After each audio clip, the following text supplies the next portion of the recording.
Os raios de sol, atravessando as enormes janelas panorâmicas, desenhavam reflexos dançantes nas taças de cristal. Uma música suave, de vez em quando interrompida pelas risadas dos convidados, preenchia o espaçoso salão do restaurante, decorado especialmente para a celebração do aniversário de Júlia, uma empresária de sucesso. Hoje, Júlia estava deslumbrante como nunca antes. Seu vestido de seda delicada na cor champanhe realçava sua figura elegante, enquanto os brincos de diamantes brilhavam e encantavam os olhos de quem a via. Era um dia especial. Júlia completava 30 anos, e a festa estava sendo um sucesso. Os convidados, vestidos conforme as últimas tendências da moda, conversavam descontraidamente enquanto desfrutavam de sofisticados aperitivos e champanhe caro. Júlia, como uma borboleta cheia de energia, circulava pelo salão, dando atenção a todos. Sua sogra, Dona Sônia, a ajudava em tudo, especialmente nas questões organizacionais relacionadas à cozinha. "Você está simplesmente deslumbrante hoje", exclamou Vanessa, uma amiga de infância, ao abraçá-la calorosamente. "Como consegue estar sempre tão radiante?" Júlia riu, e devolvendo o abraço, respondeu: "O segredo é simples." Ela piscou com malícia. "Quando você é amada, tudo fica mais fácil." Nesse momento, ela olhou para Ricardo, seu marido, que se aproximava com um sorriso acolhedor nos lábios. "E aí, como estão, minhas lindas?" perguntou ele, beijando a esposa na bochecha e piscando para a amiga. "Ah, como sempre", respondeu Vanessa, sorrindo, encantadas com o seu talento de fazer a Júlia tão feliz. "Vocês só precisam de filhos para completar a felicidade. E quem sabe muitos." Ricardo passou o braço ao redor da cintura de Júlia, puxando-a para perto. "Ela já é meu maior tesouro", disse ele, com ternura. "Hoje é um dia especial para ela. Quanto aos filhos, não precisamos ter pressa. Aliás, estamos planejando fazer um check-up em um dos melhores centros médicos." Nesse instante, o som melodioso de taças de cristal ecoou pelo salão, e os garçons anunciaram o início do momento mais esperado da noite, a entrada do bolo. Todos os olhares se voltaram para a porta, de onde surgiu uma enorme e impecável sobremesa branca, decorada com velas finas que cintilavam com uma luz quente. Júlia observava, com o coração acelerado, aquele verdadeiro milagre da confeitaria, sentindo um misto de emoção e expectativa. Ela fechou os olhos, fez um pedido silencioso e apagou as velas sob aplausos calorosos e felicitações.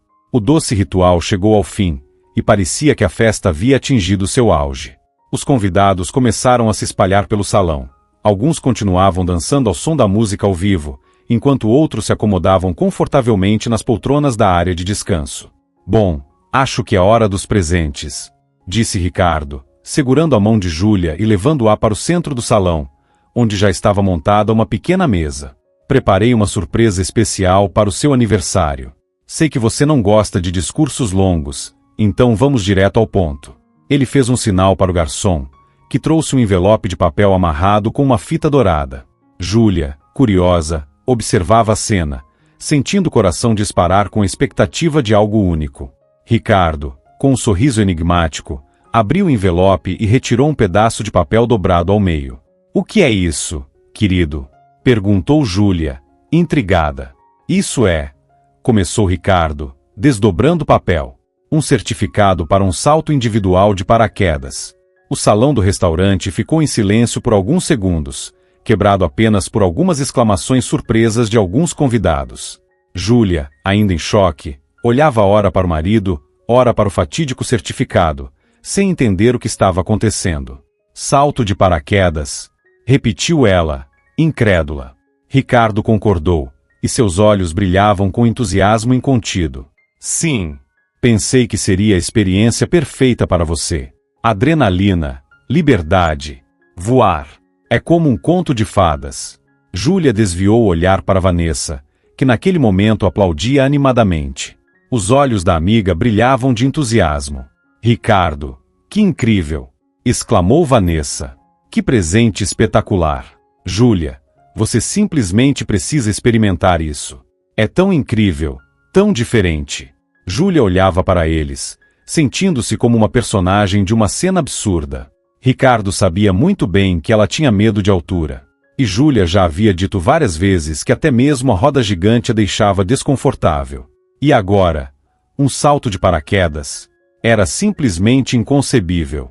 Ricardo, você sabe do meu medo, disse Júlia, tentando manter a calma. Eu mal consigo voar de avião, e agora você quer que eu salte? Ricardo parecia ignorar completamente o desconforto da esposa. Pelo contrário, ele a abraçou pelos ombros e continuou sorrindo. Eu sei, Júlia, disse ele. Mas foi exatamente por isso que escolhi esse presente. Vai ser um desafio, e amanhã de manhã você poderá superar o maior medo da sua vida. Os convidados, prendendo a respiração, observavam a cena sem saber como reagir. Alguns olhavam para a aniversariante com empatia, enquanto outros encaravam Ricardo com evidente curiosidade. Vanessa, que era a única que conhecia o medo de altura de Júlia desde a infância, aproximou-se dela e segurou sua mão. Não se preocupe, disse Vanessa, tentando tranquilizá-la. Hoje em dia, esses saltos são totalmente seguros. Tem instrutores experientes, equipamentos confiáveis. Tudo vai ficar bem. Júlia olhou para a amiga com gratidão, mas logo voltou seu olhar para Ricardo, que parecia decidido a não desistir. Júlia, eu acredito em você. Continuou Ricardo.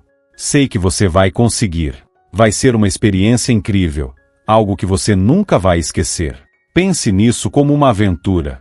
Vanessa, percebendo a tensão no ar, resolveu se intrometer na conversa. Júlia, Ricardo tem razão. É uma oportunidade maravilhosa de superar a si mesma. Além disso, é tão romântico. Imagine você voando no céu, enquanto seu amor te observa lá de baixo e se orgulha de você nas redes sociais. Júlia lançou um olhar tímido para todos os presentes e percebeu que todos pareciam esperar uma resposta dela naquele momento. Era como se até a atmosfera no restaurante tivesse mudado, o que fez com que ela se sentisse ainda mais desconfortável. Finalmente, respirando fundo e reunindo coragem, ela disse: "Tudo bem, eu vou pular. Obrigada pelo presente, querido." Uma salva de aplausos calorosos ecoou pelo salão, enquanto os convidados comemoravam o desfecho inesperado. Ainda assim, todos sabiam muito bem que Júlia tinha um passado cheio de reviravoltas. Anos atrás, ela havia se tornado herdeira de um império empresarial, depois que seu pai, Gregório, faleceu após uma longa luta contra uma doença grave. Júlia mal se lembrava da mãe, que havia morrido em um acidente de carro quando ela tinha apenas 3 anos.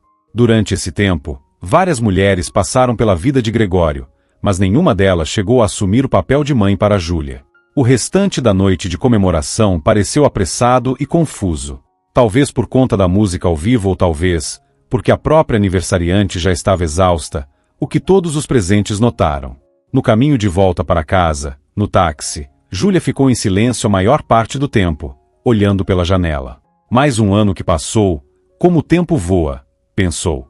Depois de tomar um banho, ela se deitou na cama, tentando ignorar o marido, que cantarolava de forma descontraída ao seu lado. Muito bem, Ricardo. Você realmente caprichou no presente desta vez, hein? Murmurou para si mesma. Apesar disso, as palavras de Vanessa continuavam ecoando na sua cabeça. Talvez ela estivesse certa. Não havia motivo para se preocupar com algo tão pequeno.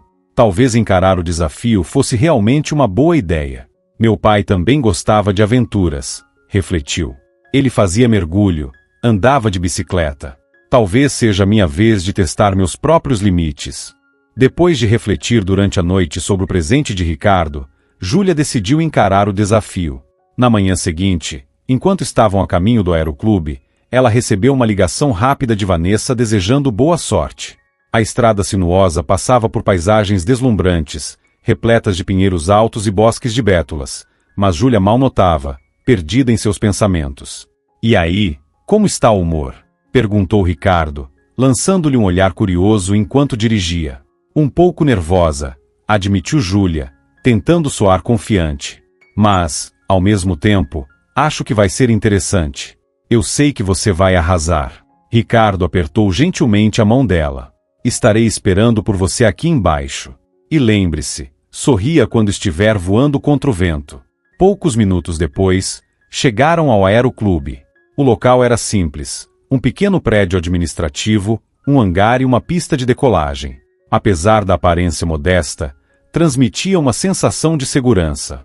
O vento leve mexia nos cabelos de Júlia enquanto Ricardo se despedia com um beijo na testa e a entregava à equipe do centro. Ela sentia-se um pouco desconfortável, mas sabia que não poderia voltar atrás agora. O instrutor, um jovem de olhar confiante que se apresentou como Igor, aproximou-se com um sorriso amigável. Ele começou a explicar os detalhes do salto, respondendo pacientemente às perguntas de Júlia. O paraquedas será aberto automaticamente, explicou Igor, apontando para a mochila firmemente presa às costas dela. Mas, se algo der errado, temos um reserva. Aqui, veja. Ele mostrou uma pequena alça. Isso aqui é o dispositivo manual. O mais importante é não entrar em pânico, respirar fundo e aproveitar. Será que vou mesmo aproveitar? Pensou Júlia, enquanto processava as informações. Mas, em voz alta, disse apenas: certo, vou tentar. Não se preocupe, Igor sorriu, tentando tranquilizá-la. Tudo vai dar certo. Nossos paraquedas são extremamente confiáveis, e eu estarei em contato com você o tempo todo. O principal é manter a calma e seguir as instruções. O coração de Júlia estava acelerado, e ela olhou para Ricardo, que acenava para ela lá embaixo com um sorriso encorajador. Júlia retribuiu o sorriso, sentindo a força do apoio dele. Em seguida, subiram a bordo do avião. Júlia sentou-se em um dos assentos ao lado de Igor, o instrutor.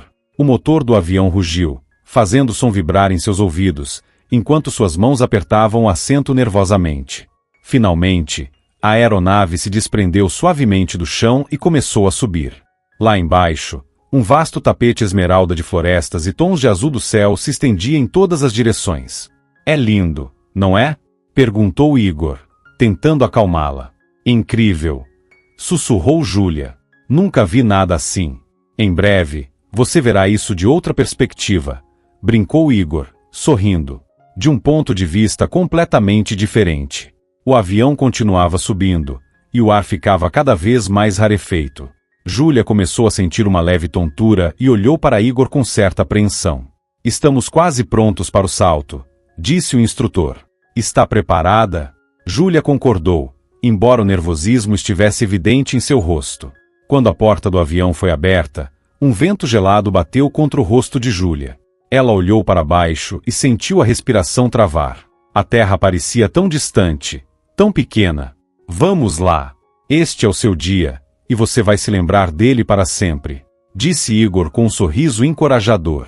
Por alguns segundos, Júlia ficou paralisada, como se o medo tivesse tomado conta de todo o seu corpo. Mas, reunindo toda a coragem que tinha, ela deu um passo à frente, chegando à beira da porta. No instante seguinte, Júlia sentiu o chão firme desaparecer sob seus pés. Ela estava caindo. O vento assobiava em seus ouvidos, enquanto o frio cortante envolvia seu corpo. A princípio, o pânico tomou conta dela. Mas logo depois, uma sensação de liberdade e êxtase começou a dominá-la. Júlia se lembrou das instruções de Igor e tentou respirar de maneira uniforme, embora a adrenalina estivesse no auge. Ela olhou para cima, na direção do avião, mas ele já parecia distante, como um pequeno ponto no céu. Parecia que uma eternidade havia se passado antes que Júlia percebesse que o paraquedas automático não havia funcionado. O pânico tomou conta dela, inundando seus pensamentos. O reserva. Ela pensou desesperadamente. Tentando se lembrar das instruções, Júlia esticou a mão com toda a força em direção à alça que o instrutor havia mostrado e a puxou. Por um instante, ela sentiu o vento mudar e a levou para longe do local onde deveria ter pousado. O aeródromo estava se afastando rapidamente de vista. Florestas, lagos, o rio, tudo desapareceu do seu campo de visão. Agora, abaixo dela, havia apenas um vasto e interminável mar de árvores. Júlia começou a entender que algo inesperado havia acontecido. Ela estava sozinha no céu, sem ninguém para ajudá-la. Tentou desesperadamente controlar a direção do paraquedas, mas tudo parecia inútil. O vento era mais forte e a dominava completamente. Do chão, Júlia poderia parecer uma ave majestosa planando no céu, mas, na realidade, o medo primal a consumia. De repente, imagens vieram à sua mente. O rosto de Ricardo, seu marido, e os olhos de Dona Sônia, sua sogra, que pareciam sempre carregados com uma pitada de sarcasmo. Quando começou a se aproximar do chão, o vento finalmente diminuiu, e Júlia conseguiu aterrissar. O impacto foi forte. Ela caiu de pés no chão, mas o choque quase a derrubou. Para sua surpresa, conseguiu se levantar. Olhando ao redor, Júlia percebeu que estava em um lugar completamente diferente do esperado. Ela havia aterrissado em uma floresta densa, escura e estranhamente silenciosa, com um ar ligeiramente ameaçador. Não fazia ideia de onde estava nem de quão longe o vento a havia levado. Seu macacão estava rasgado, e arranhões cobriam seus braços e pernas. Mas uma coisa era clara, a situação era crítica. Isso só pode ser um pesadelo, murmurou ela, massageando a perna dolorida. Lembrou-se do telefone no bolso do macacão. Talvez conseguisse ligar para alguém. Quem sabe? Pensou com um fiapo de esperança. No entanto, ao verificar, percebeu que estava sem sinal. É claro que tudo está contra mim, disse ela com um suspiro pesado. Com dificuldade, Júlia se sentou e tentou não entrar em pânico. Mas, no fundo, a sensação de estar completamente sozinha e perdida começava a se infiltrar em seus pensamentos, ameaçando dominá-la. Júlia pensou que talvez fosse melhor permanecer onde estava, mas, ao ouvir o som de um rosnado vindo de algum lugar próximo, o desejo de sair dali ficou mais forte que o medo. A cada minuto, o pavor aumentava. Ela ouvia ruídos estranhos, como folhas farfalhando e galhos se partindo, e tinha a nítida sensação de que algo ou alguém a observava das profundezas da floresta. Por que isso tinha que acontecer justamente comigo? Sussurrou Júlia, olhando para o céu. Ela tentava se orientar, mas não conseguia entender para que lado deveria ir. Além disso, o estresse que havia passado começava a cobrar seu preço, e uma sede insuportável tomava conta dela. Júlia caminhava com dificuldade, seus pés afundando em folhas secas e ervas altas. Ela se agarrava às árvores para se equilibrar, mas sentia as forças a abandonando. Ricardo! Gritou, desesperada. O eco de sua própria voz se espalhou entre as árvores, mas não houve resposta, apenas o som do vento e os sussurros da floresta. Cansada, Júlia se sentou em um tronco apodrecido para recuperar o fôlego. Eu preciso voltar, murmurou para si mesma, enquanto enxugava as lágrimas. De repente, um som de água corrente chegou aos seus ouvidos. Seu coração começou a bater mais rápido, e ela reuniu as poucas forças que tinha para seguir o som. Após alguns minutos, encontrou um pequeno riacho. Graças a Deus, sussurrou Júlia, caindo de joelhos diante da água fresca, que parecia o melhor e mais saboroso líquido do mundo. Ela lavou o rosto e bebeu o suficiente para saciar a sede. Já se sentindo um pouco melhor, deixou o riacho para trás e começou a caminhar mais profundamente pela floresta, na esperança de encontrar um lugar seguro para passar a noite. Depois de um tempo, deparou-se com um pequeno barranco. Júlia tentou contorná-lo, mas, ao escorregar, caiu violentamente. Ela aterrissou em algo duro e sentiu uma dor intensa nas costas. Tudo ao seu redor escureceu. Quando recuperou os sentidos, percebeu que estava em um buraco, como uma antiga armadilha de ursos, parcialmente escondida entre a vegetação. O espaço era pequeno, e havia uma sensação de claustrofobia no ar. Foi então que notou, com o coração disparado, que não estava sozinha. No canto do buraco, algo se mexia, encolhido nas sombras. Era um pequeno filhote de lobo, sujo, magro e com grandes olhos tristes. Ao vê-la, o animalzinho começou a ganir baixinho e se encolheu contra a parede da armadilha. Júlia sentiu pena do pobre filhote. Com cuidado, ela estendeu a mão e gentilmente passou os dedos pelo pelo emaranhado do pequeno lobo. Era como se ambos fossem almas solitárias, unidas pelo infortúnio. Depois de respirar fundo, Júlia tentou escalar as paredes do buraco, mas elas eram muito íngremes e escorregadias. Exausta e sem forças, ela se sentou novamente, abraçou o filhote e começou a chorar. De repente, ela ouviu vozes acima do buraco. Olha só, tem mesmo algumas framboesas boas aqui, disse uma voz. Mas ele vai comer tudo antes de chegarmos em casa, reclamou outra voz, em tom de brincadeira. Júlia prendeu a respiração. Reunindo coragem, gritou: socorro! Nós estamos aqui. As vozes ficaram em silêncio por um momento, seguidas por passos apressados. Logo, 3 rostos curiosos apareceram na beira do buraco. Eram 3 garotos, vestindo camisas e calças gastas. Um deles tinha cabelos claros como trigo, outro tinha cabelos castanhos, e o terceiro tinha cabelos pretos como carvão. Cada um segurava uma cesta cheia de cogumelos e frutas silvestres. "Tem alguém aqui!" exclamou o garoto loiro. "É verdade!" confirmou o de cabelos castanhos. O terceiro, o de cabelos pretos, inclinou-se para olhar melhor e disse, surpreso: "É uma mulher, e um lobo com ela." Os olhos dos garotos não mostravam medo, mas sim curiosidade e espanto. Júlia ergueu o olhar e perguntou, com a voz suave: "Vocês podem nos ajudar a sair daqui?" "Claro que podemos", respondeu o garoto loiro. "Somos irmãos, Nicolau, Miguel e Antônio." "Meu nome é Júlia", disse ela. "Eu estava saltando de paraquedas, e bem, acabei aqui. Vamos buscar alguns galhos", sugeriu Nicolau. "Jogamos no buraco para você conseguir subir." "Boa ideia", concordou Miguel. "Tem muitos galhos secos logo ali." Por alguma razão, Antônio não foi com os irmãos buscar os galhos.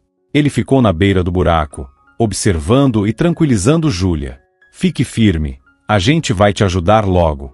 Enquanto Nicolau e Miguel corriam para buscar galhos, Antônio permaneceu sentado ao lado do buraco e começou a contar sobre suas aventuras favoritas na floresta. Ele falou sobre como adorava cogumelos e sobre como seu pai fazia uma sopa deliciosa com eles. Contou também que queria ser tão corajoso e forte quanto o pai um dia. Júlia ouvia o garoto, e um pequeno sorriso surgiu em seu rosto. Ela se sentia grata por aquele momento de leveza, mesmo no meio de tanto caos. Logo depois, Nicolau e Miguel voltaram carregando braçadas de galhos secos. Eles começaram a descê-los cuidadosamente no buraco, trabalhando juntos com precisão. Não discutiam nem interrompiam um ao outro, apenas se ajudavam para construir algo que se parecesse com uma escada improvisada. "Será que você consegue subir?" perguntou Nicolau, olhando para Júlia. "Vou tentar", respondeu ela, com esforço. Apoiada nos galhos frágeis, Júlia começou a subir devagar. As crianças seguravam a respiração, observando cada movimento dela. Finalmente, com a ajuda deles, ela conseguiu sair do buraco. "Como você está?" perguntou Nicolau, preocupado. "Acho que estou bem", respondeu Júlia, respirando fundo. "Muito obrigada. Se não fosse por vocês." "Ah, não foi nada", disse Miguel, com um sorriso tímido. "A gente sempre ajuda quem está em apuros." Curiosa, Júlia olhou para as cestas cheias de cogumelos e frutas que os garotos haviam deixado no chão. "O que são essas frutas e cogumelos que vocês estavam coletando?" perguntou. "Eu nunca conseguiria distinguir os venenosos dos comestíveis.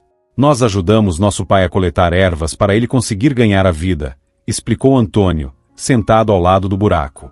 "Ervas?" perguntou Júlia, surpresa. "Sim, ele faz remédios naturais com elas. Mas, na verdade, o nosso pai é artista", explicou Miguel, com um tom melancólico.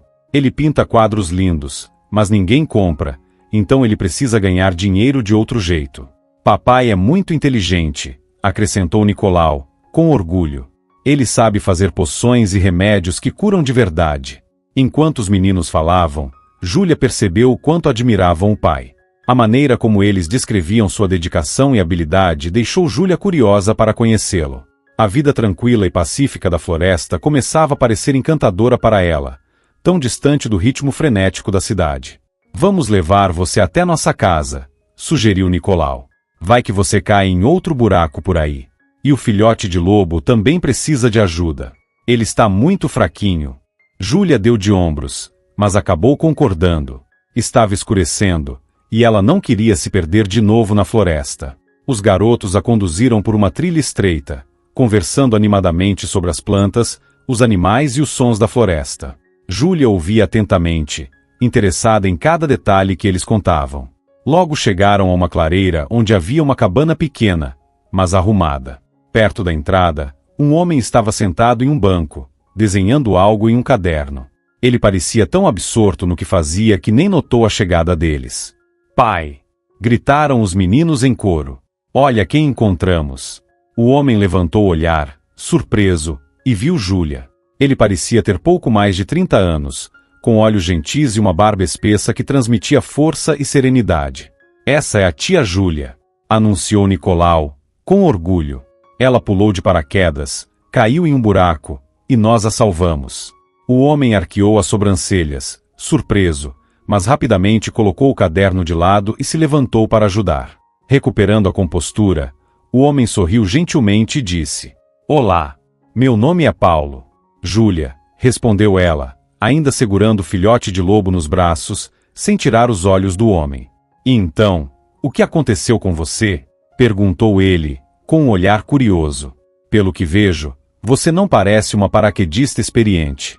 Júlia contou sobre seu primeiro e desastroso salto, como se perdeu e acabou caindo na armadilha na floresta. Paulo a ouviu atentamente, lançando olhares frequentes para o pequeno lobo debilitado em seus braços. O pobrezinho parece estar muito fraco, disse ele, com empatia. Provavelmente não come há dias. Para ser sincera, nem sei o que fazer com ele, confessou Júlia. Não se preocupe, vamos ajudá-lo. Dizendo isso, Paulo convidou Júlia e os meninos para entrarem na casa. O interior era simples, mas aconchegante. Apesar da mobília modesta, tudo estava impecavelmente limpo e organizado.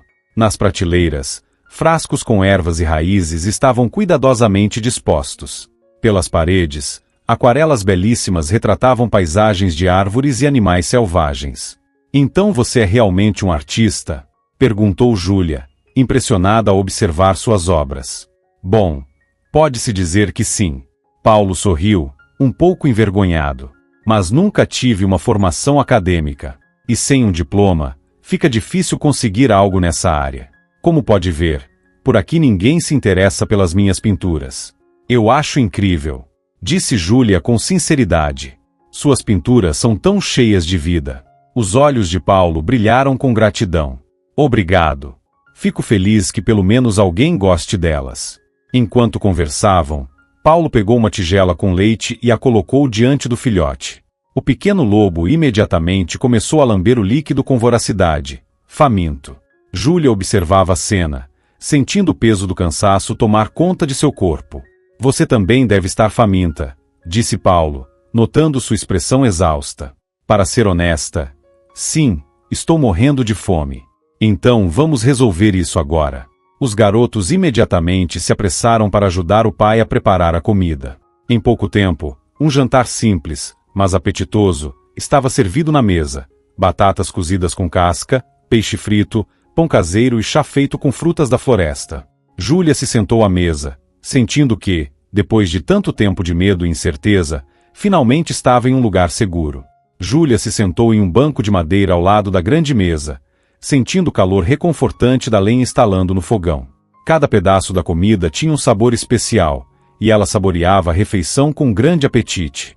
Em poucos minutos, o jantar preparado com habilidade por Paulo e seus pequenos ajudantes, Nicolau, Miguel e Antônio, aqueceu não apenas seu estômago, mas também sua alma. Muito obrigada, disse Júlia, com sinceridade. Acho que vocês salvaram minha vida. Que nada. Como poderíamos simplesmente deixar você no meio da floresta? Respondeu Miguel. Júlia hesitou por um momento antes de perguntar, com um olhar incerto. Posso passar a noite aqui? Paulo pareceu surpreso por um instante, mas logo sorriu calorosamente. Claro, fique à vontade. Amanhã veremos o que fazer. Imagino que você esteja preocupada com seu marido. Acertei? Sim. Ele deve estar enlouquecendo sem notícias minhas, disse ela, com um toque de tristeza na voz. Na verdade, todos devem estar. Não se preocupe, disse Paulo, tentando tranquilizá-la. Você está segura aqui. Amanhã cedo, eu mando Nicolau até a vila mais próxima para avisá-lo sobre você. Júlia lançou um olhar grato ao homem. Ricardo, seu marido, estava em algum lugar distante, perdido no caos da cidade. Mas ali, naquele canto silencioso da floresta, sua alma finalmente parecia encontrar um lugar de paz. Enquanto isso, Paulo organizava sobre a mesa algumas ervas e raízes, separando-as com atenção. Antes de continuar, ele lançou um olhar discreto para Júlia e esboçou um sorriso leve. Então, descansou um pouco? Perguntou ele, com a voz suave e acolhedora, como um bálsamo para o coração. Sim, e não preciso de mais chá. Obrigada, respondeu Júlia, recostando-se na cadeira. O jantar foi maravilhoso. Nunca comi nada assim antes. Isso é o presente da floresta para nós, disse Nicolau, o mais esperto dos irmãos, com um brilho de orgulho nos olhos. Paulo sorriu e bagunçou carinhosamente os cabelos do filho. Quando o filhote de lobo terminou de se alimentar, Paulo pegou com cuidado e o colocou sobre uma cama improvisada feita de um velho cobertor, garantindo-lhe um local quente para descansar. Ele já ouvirá muitas histórias sobre caçadores ilegais na região, e durante suas buscas por ervas na mata, já havia se deparado com armadilhas como aquela onde Júlia caiu. Uma vez, Paulo quase caiu em uma dessas armadilhas. No fundo, havia estacas afiadas, e ele sobreviveu por um milagre. Para facilitar, os meninos decidiram chamar o pequeno lobo de Cinza, já que seu pelo era acinzentado. Parecia um nome adequado. Logo depois, Nicolau, Miguel e Antônio foram para a cama. Lá fora, a noite já havia caído fazia tempo, e apenas a luz da lua cheia iluminava o pátio, tornando tudo visível o suficiente. Júlia ficou em silêncio por um tempo, olhando para o fogo na lareira. Então, num sussurro, disse: "Às vezes, sinto que minha vida inteira é irreal, como se eu estivesse apenas seguindo o fluxo, sem saber para onde estou indo. Reuniões intermináveis, negócios, carros de luxo, conversas vazias. E aqui, no meio da floresta, pela primeira vez em muito tempo, me sinto viva." Paulo escutou atentamente, e como se compreendesse seus sentimentos, sorriu enigmaticamente. "Já que estamos falando sobre o que é real, desde pequeno, eu sonhava em ser artista. Você sabe, capturar o que vejo, o que sinto e transformar isso em algo palpável. É uma sensação incrível." Seus olhos brilharam como brasas, e Júlia se pegou admirando aquela simplicidade sincera e pura. "Então, por que não deu certo?" perguntou ela, com curiosidade. Paulo deu um sorriso amargo antes de responder. "Eu cresci em uma família pobre. Depois da escola, corria para o cais do rio para ganhar um dinheiro extra. Comecei a estudar artes à distância, mas minha mãe ficou doente, e meu pai nos abandonou. Eu precisava ajudar em casa. E aí, chegou o momento em que tive que escolher entre os pincéis e o pão na mesa." "E qual foi sua escolha?"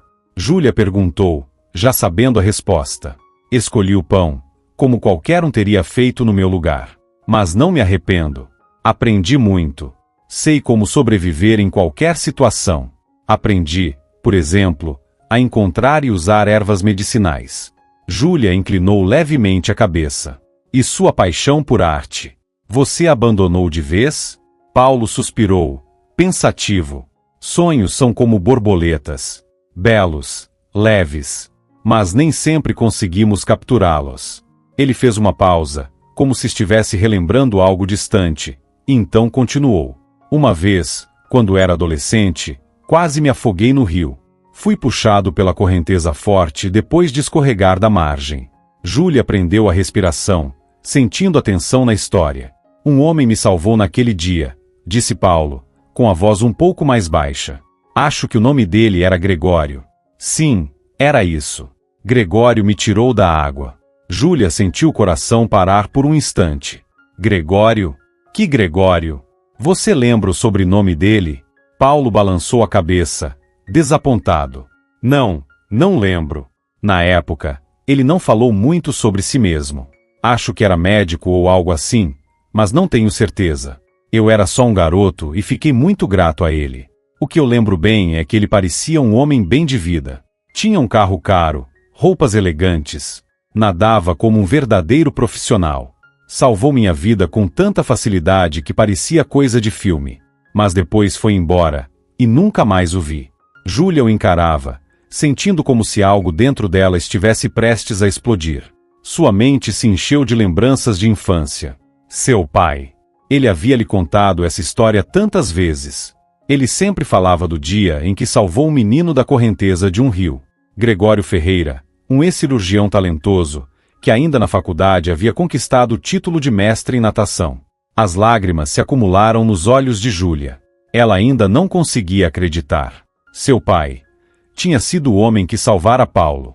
O destino estava pregando uma peça inacreditável. Uma leve tontura tomou conta dela. Sua mente estava acelerada, tentando processar tudo. Seu pai havia sido um dos melhores cirurgiões da cidade. Gregório Ferreira trabalhou por anos como chefe de um dos maiores hospitais, mas abandonou a profissão depois de uma grande controvérsia. Durante uma cirurgia extremamente delicada, Um paciente considerado sem esperança faleceu em sua mesa de operação. A situação gerou um escândalo que foi parar nos tribunais. O caso foi tão grande que atraiu a atenção da mídia. Mas Gregório tinha os melhores advogados da cidade ao seu lado, e eles conseguiram sua absolvição. Até o próprio juiz, no final do julgamento, se aproximou dele para apertar sua mão em sinal de respeito. Porém, depois de tudo isso, Gregório Ferreira nunca mais voltou para a medicina. Com o apoio de um conhecido, ele entrou no ramo de negócios e começou a trabalhar com fornecimento de equipamentos médicos. No entanto, nunca abandonou sua paixão pela natação. Todos os fins de semana, sem falta, ia até o rio para desafiar as águas mais uma vez. Esse Gregório, murmurou Júlia, sentindo a respiração falhar devido à emoção. O nome dele era Gregório Ferreira. Ele era meu pai. Paulo ficou imóvel por alguns segundos, o choque evidente em seu rosto. Sua boca se abriu levemente, e ele piscou algumas vezes, como se tentasse processar a informação. Espera. O quê? Ele repetiu, tentando ter certeza de que havia ouvido certo. Júlia confirmou com a cabeça e contou tudo em detalhes.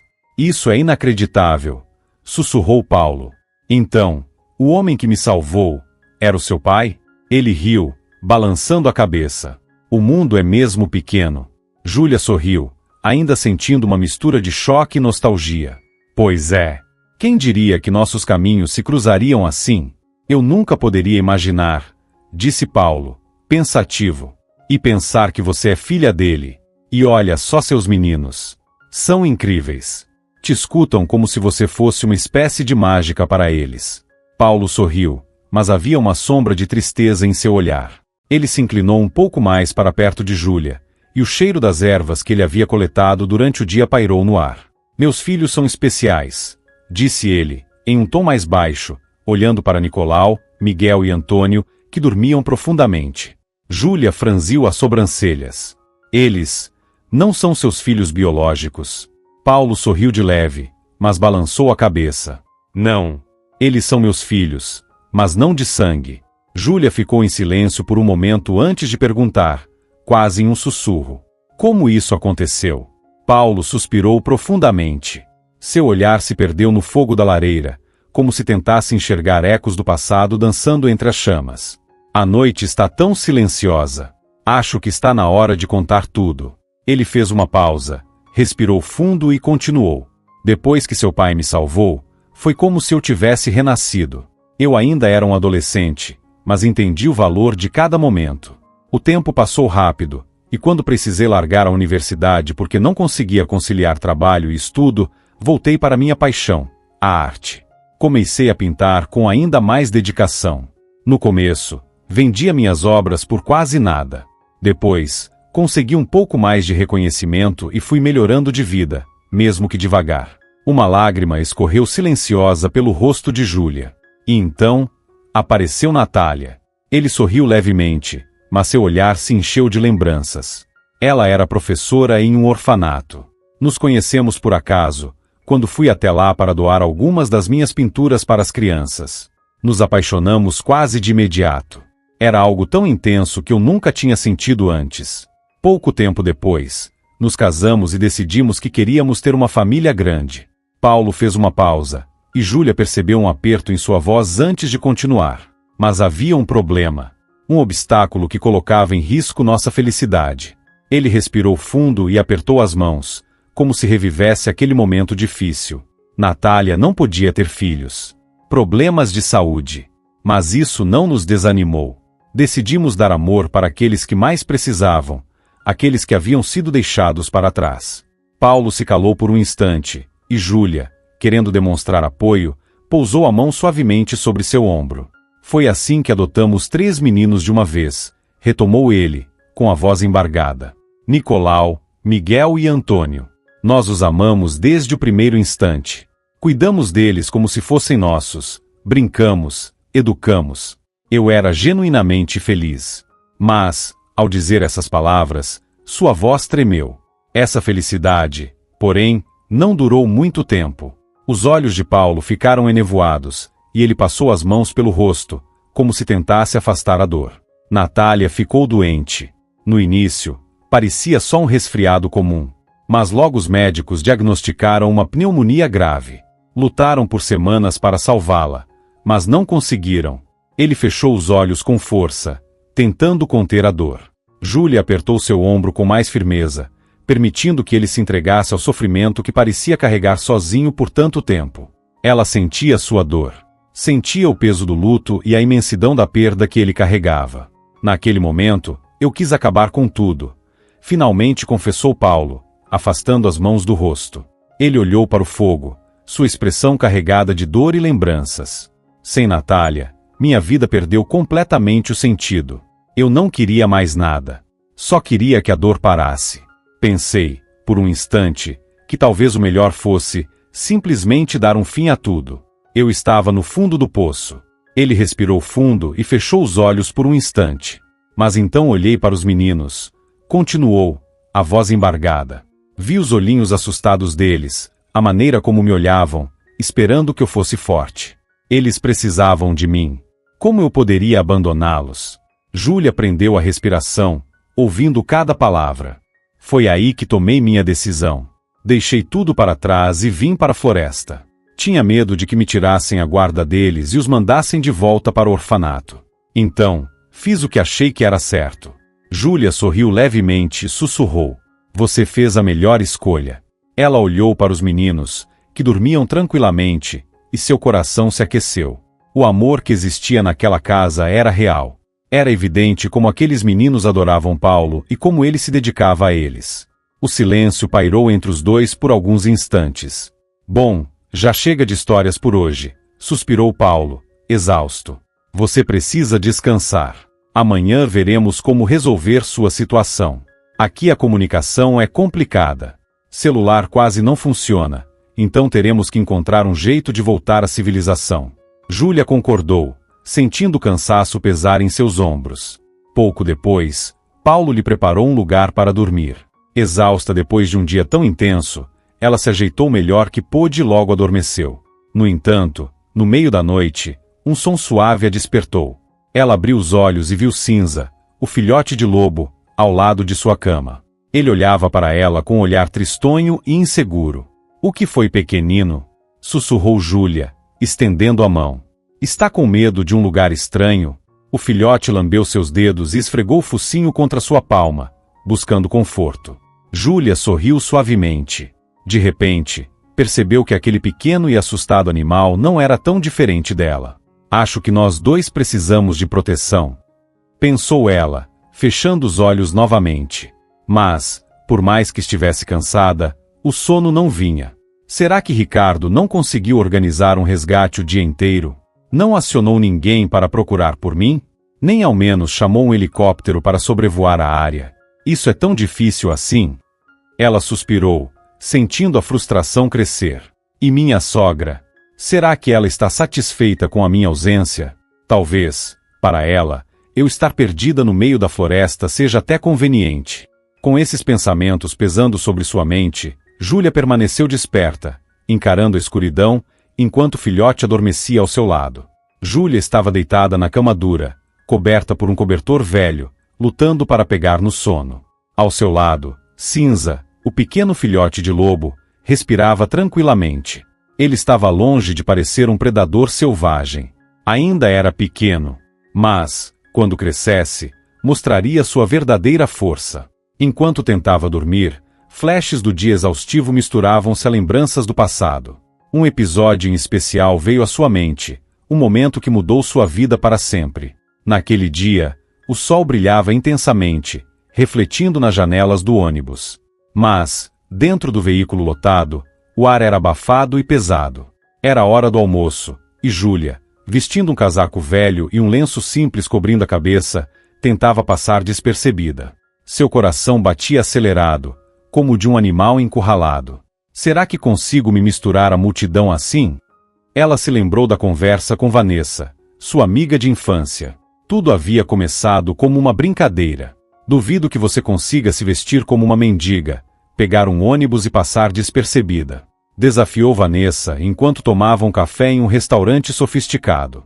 Júlia, impulsiva como sempre, aceitou o desafio sem hesitar. E agora ali estava ela, espremida entre os passageiros, tentando não chamar atenção.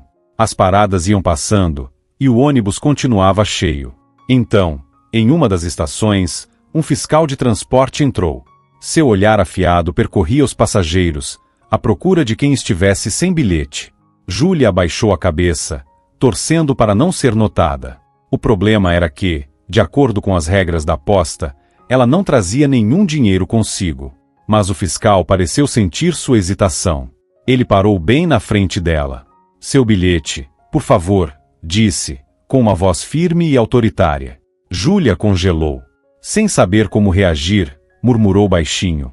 Eu não tenho bilhete. O homem cruzou os braços e declarou sem hesitação. Então desça na próxima parada. O pânico tomou conta dela. Eu não queria, começou Júlia, tentando argumentar, mas o fiscal a interrompeu com um olhar severo. Ah, claro, ninguém nunca quer. Mas, no fim das contas, metade do ônibus está sem pagar passagem. O ambiente dentro do veículo ficou tenso. Júlia, vestida como uma moradora de rua, sentia todos os olhares sobre si. Será que ele chamaria a polícia? E se o fiscal resolvesse prendê-la? Foi então que, como se surgisse do nada, apareceu um jovem. Ele vestia-se de forma simples, mas com bom gosto, e tinha um rosto aberto e simpático. O fiscal olhou para ele com desconfiança, esperando qualquer coisa, menos o que veio a seguir. Mas o rapaz manteve a calma. Você sabe que essa moça não fez por mal, certo? Talvez ela só tenha esquecido de comprar o bilhete, disse ele, em um tom tranquilo, encarando o fiscal diretamente. Mas ela deveria ter pago a passagem. Retrucou o funcionário da companhia de transporte. Esse é o meu trabalho.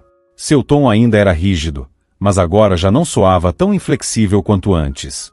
Tudo bem, então eu pago por ela, declarou o jovem, tirando a carteira do bolso e entregando o valor da passagem. O fiscal resmungou algo sobre má educação e gente aproveitadora, mas no fim, pegou o dinheiro e os deixou em paz.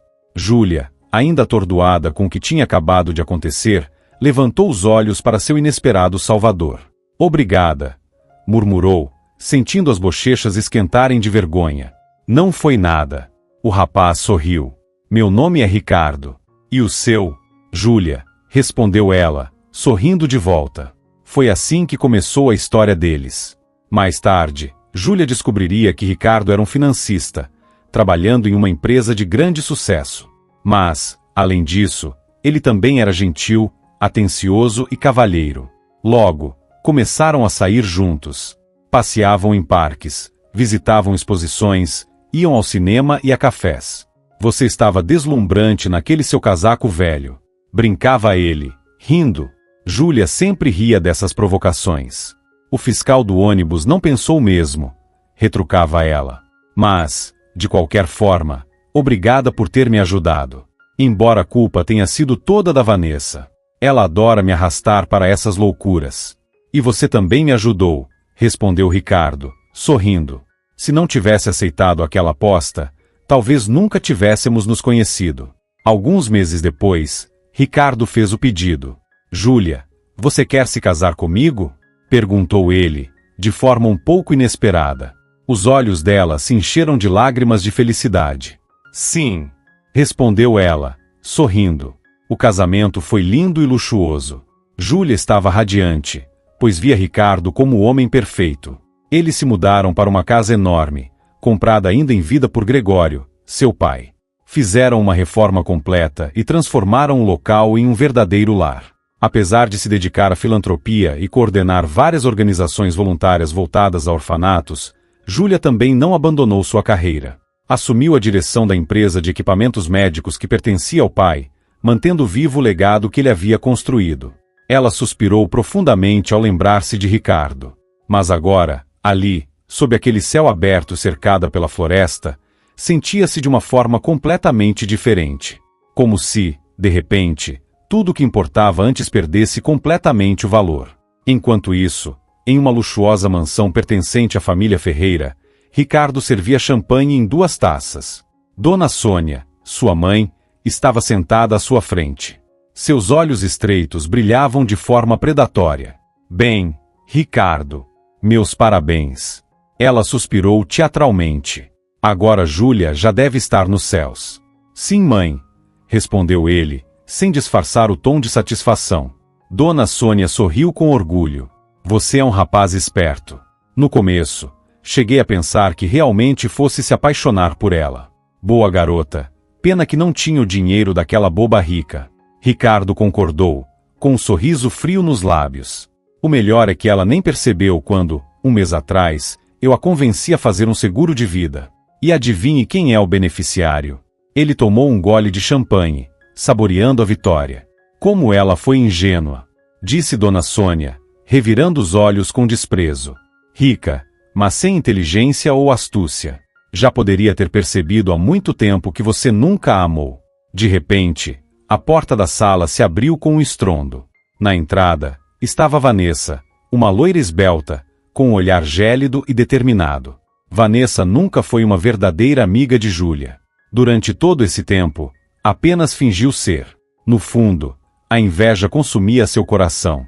Porque Júlia teve um pai rico e bem-sucedido, enquanto meu morreu como um alcoólatra na prisão. Ela entrou na sala com um sorriso malicioso. E então Rick, como foi? Perguntou, encarando Ricardo. Ele sorriu com satisfação. Tudo saiu conforme o planejado. Vanessa. Seu Igor não falhou. Júlia já deve estar no paraíso. O enterro será em breve. E nós ficaremos ricos. Vanessa soltou uma risada triunfante. Ah, por quantos anos eu esperei esse momento! Exclamou. Durante todo esse tempo, Júlia me considerava sua melhor amiga, vinha até mim pedindo conselhos. Mal sabia ela que eu queria apenas uma coisa, vê-la perder tudo. Ricardo riu e fez um gesto com a mão. Só um detalhe. Não quero que me chame de Rick na frente dos outros. Ninguém pode suspeitar de nada, e você sabe disso. Como quiser, disse ela, sorrindo. Mas devo admitir, você escolheu muito bem sua parceira. Eu fui bem útil, não? Dona Sônia, que observava a cena com um ar de satisfação, sorriu para o filho.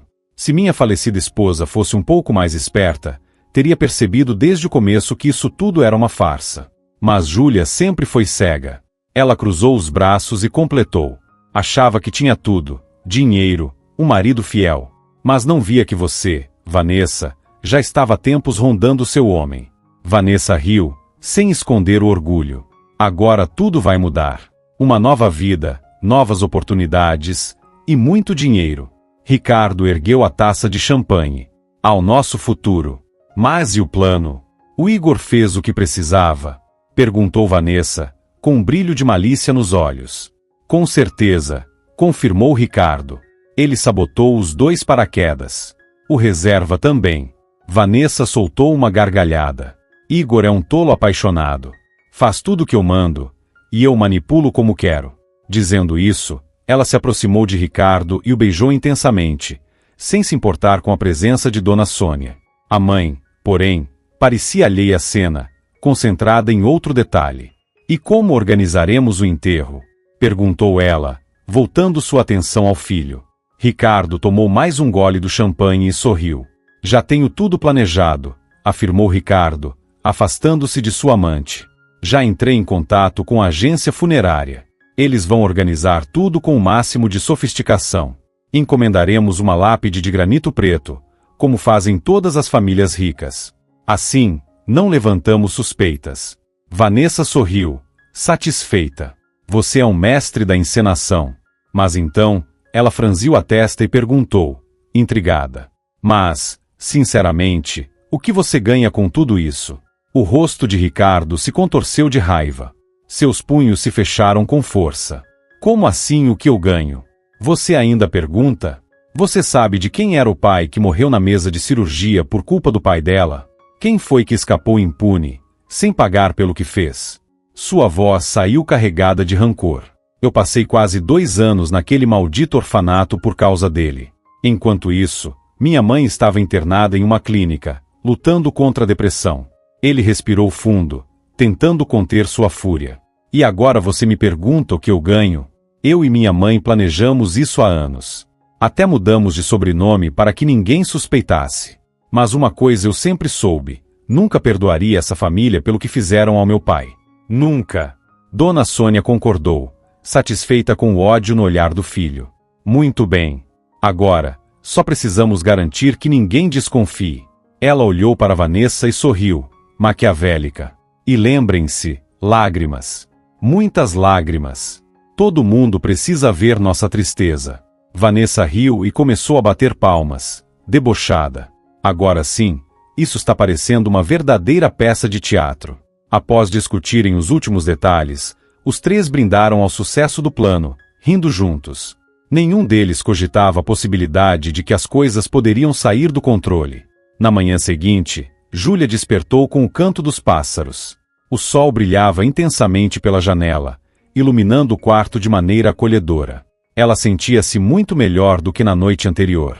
Poucos minutos depois, Nicolau apareceu trazendo café da manhã, panquecas frescas, mel e chá de ervas. Obrigada, sussurrou Júlia, emocionada. Isso é maravilhoso. Ela nunca imaginou que, depois de tudo que passou, poderia acordar em um lugar tão tranquilo. Nicolau sorriu e estendeu para Júlia um pequeno buquê de margaridas. Isso é para você, para alegrar o dia. Obrigada, disse ela, pegando as flores. Sentiu o coração aquecer com um gesto simples, mas tão genuíno. Ela olhou ao redor e respirou fundo. Vocês realmente criaram um lar aqui, murmurou. E sabe, Paulo, você me lembra um pouco meu pai. Paulo ergueu a sobrancelha, surpreso. Sério? Será que pareço tão velho assim? Ela riu e balançou a cabeça. Não, não é isso. É que meu pai também tinha mãos firmes e um coração generoso. Hoje em dia, isso é raro. Paulo sorriu, levemente tocado pelas palavras. Fico feliz que pense assim. Ele fez uma pausa antes de perguntar. E então, Júlia, o que pretende fazer quando voltar para casa? Havia uma certa hesitação em sua voz. Hoje de manhã, saí para dar uma olhada ao redor com meu binóculo. E, sabe de uma coisa? Ninguém está te procurando. O coração de Júlia apertou ao ouvir aquilo. Ela mordeu o lábio e baixou os olhos. Eu entendo, Paulo, respondeu, com um nó na garganta. Mas, para ser sincera, eu ainda não sei o que fazer. Ele a observou por um instante, avaliando sua expressão pensativa. Então, disse suavemente, nesse caso, eu tenho uma sugestão. Fique aqui conosco por mais um tempo. Paulo continuou. Não precisa ter pressa para voltar. Esse salto de paraquedas, tem algo muito errado nisso tudo. Você percebe? Não deveriam ter te deixado saltar sem um treinamento adequado. Isso é uma violação clara das normas de segurança. Alguém fez isso de propósito.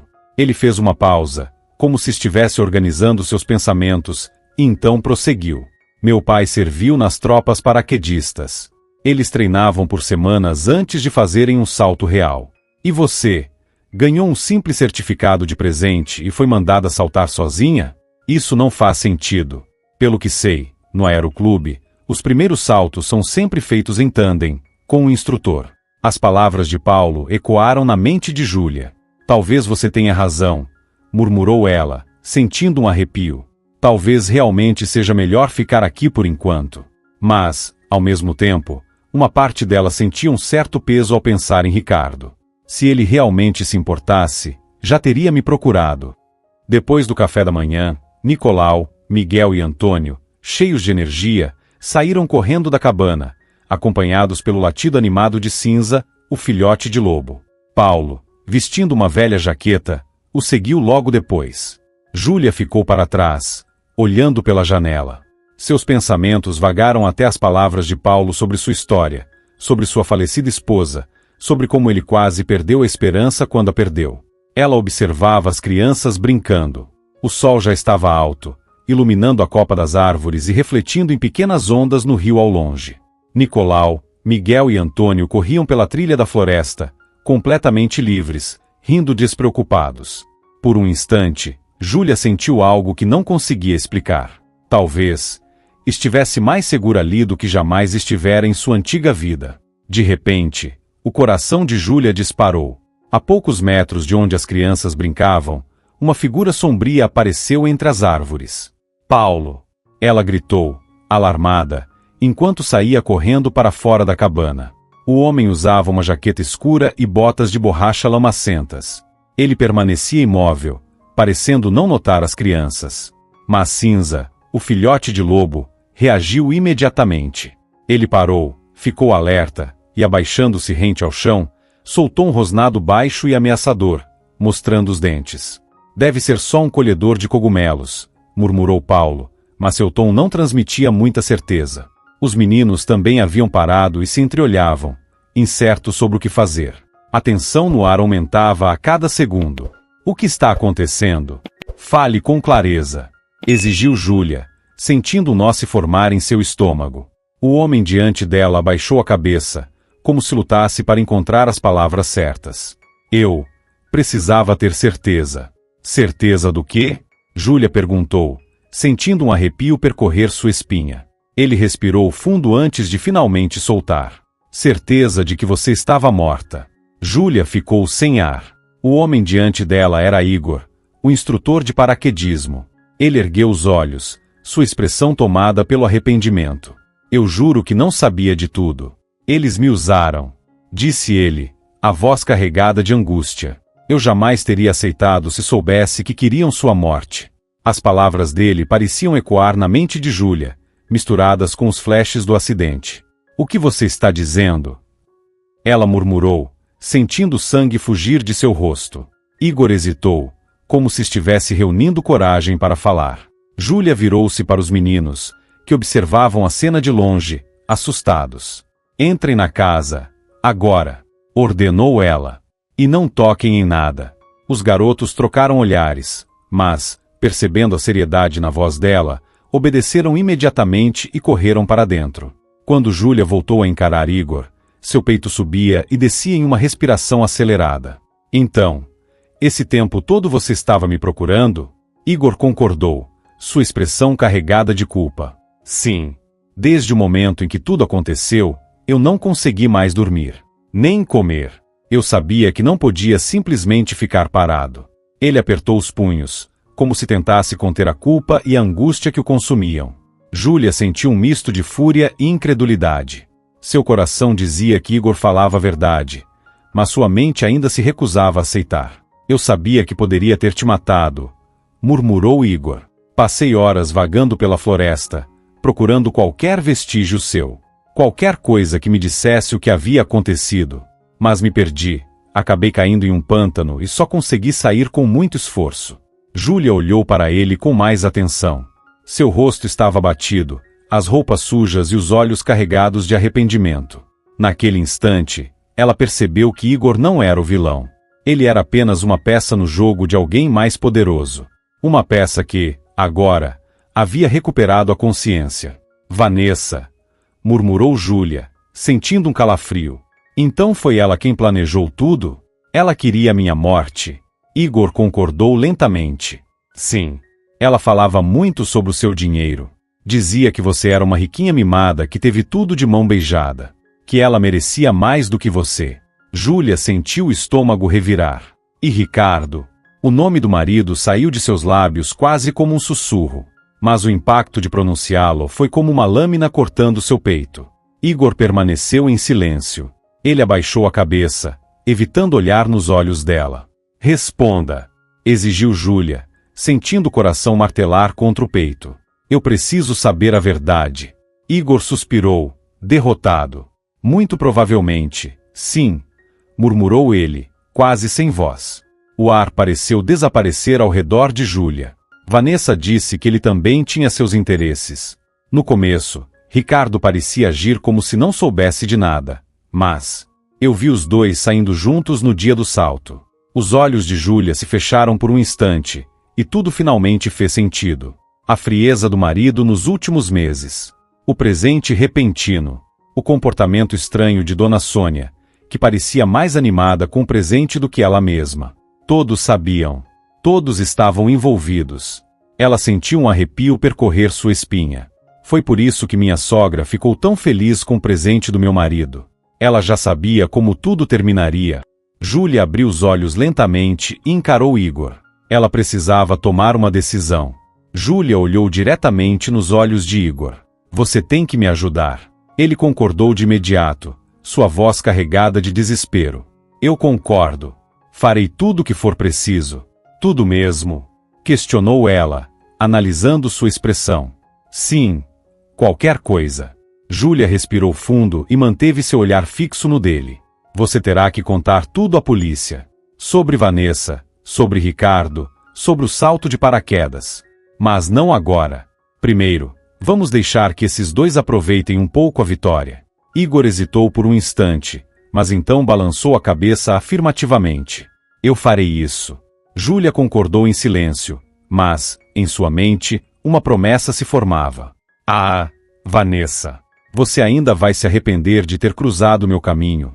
Júlia retornou à cidade. Seu corpo jamais foi encontrado, mas Ricardo, Vanessa e Dona Sônia resolveram essa questão com um suborno bem colocado.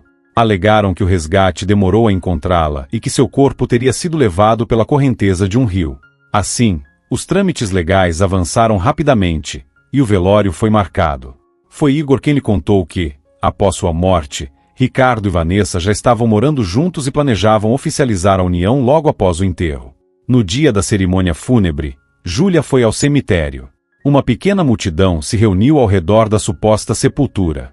Alguns realmente lamentavam sua perda, enquanto outros apenas fingiam tristeza. Ela caminhou até lá como um espectro, vestida de preto, com um longo véu cobrindo seu rosto.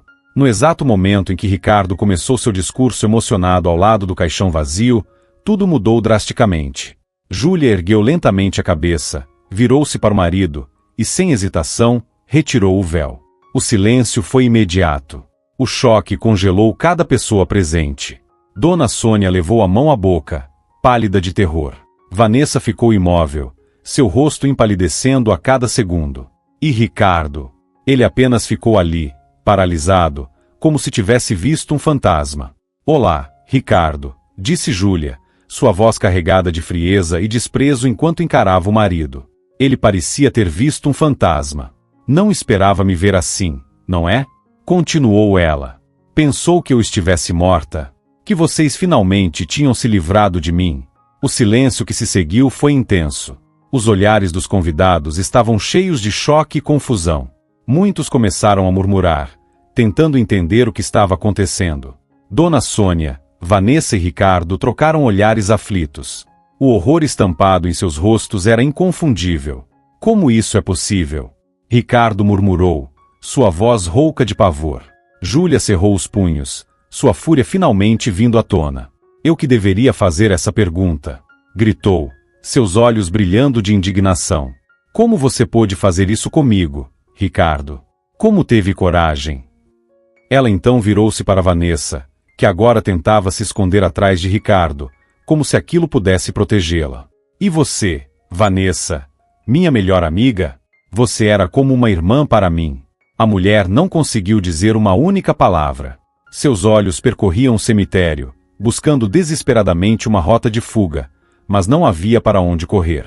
Júlia respirou fundo e então se voltou para todos os presentes. Acho que há muita coisa que precisa ser dita, declarou, sua voz ecoando com firmeza.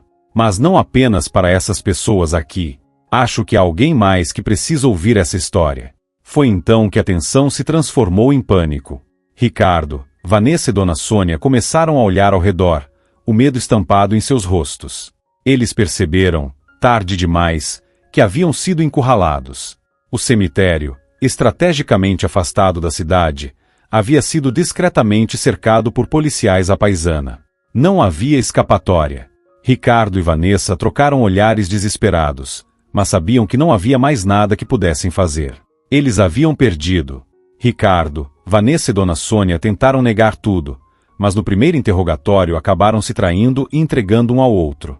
Já Igor, por ter cooperado com a investigação e ajudado a revelar toda a trama, recebeu apenas uma pena reduzida, cumprindo liberdade condicional. Após tudo o que aconteceu, Júlia tomou uma decisão: deixar a cidade para trás e recomeçar sua vida no interior, onde já era esperada com ansiedade por Nicolau, Miguel e Antônio. E é claro, por Paulo. Mas não foram apenas eles que a receberam com alegria.